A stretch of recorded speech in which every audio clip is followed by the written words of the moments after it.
Dans Connected 3, à la fin du livre, en page 117, on est dans le module 5F, on dit aux élèves qu'il est possible de lier plusieurs fichiers entre eux, et puis ça m'intéressait de savoir comment ça se passe dans Google Sheets, parce que comme enseignant, eh bien, ça m'intéresse de mettre à jour ma liste de classe à un seul endroit, de manière à ce que tout soit répercuté dans les fichiers qui contiennent les mêmes données.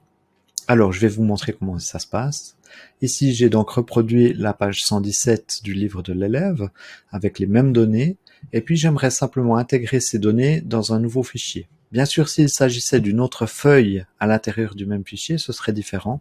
C'est plus facile, mais lorsque je crée donc une nouvelle feuille, sheets.new, ça c'est un petit raccourci que je vous fournis pour être plus efficace et plus rapide, on a une nouvelle feuille qui se crée.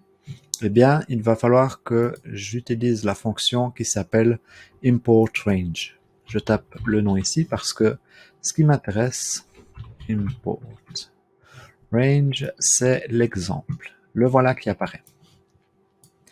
Je vais simplement copier cette partie-là, qui est donc un exemple de saisie.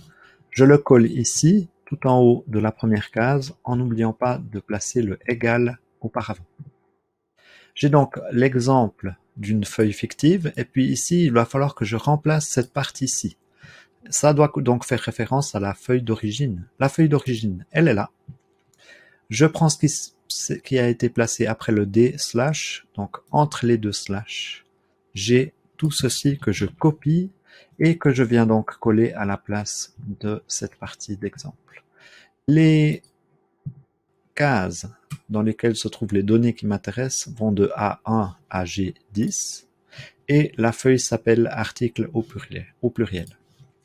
Je vais donc changer la fin encore ici, c'est pas feuille 1 mais bien la feuille qui s'appelle article avec le point d'exclamation qui reste et puis on va de A1 à G10.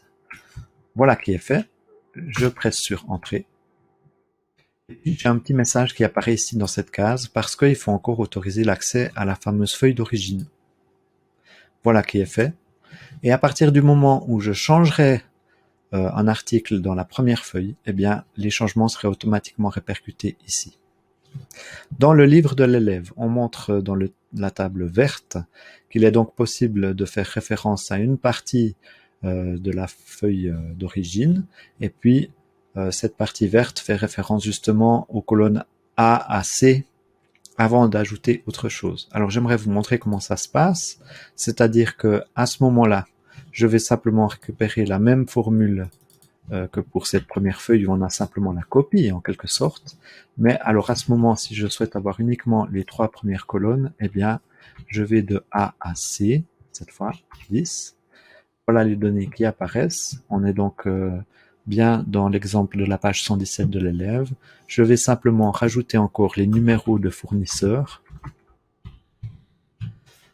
qui sont ici simplement 2, 1, etc. Et puis ça me permet d'aller beaucoup plus vite et justement de tenir compte des éventuels changements qui seraient opérés dans cette feuille. Il faut simplement pas oublier que les données de base sont dans cette feuille-ci.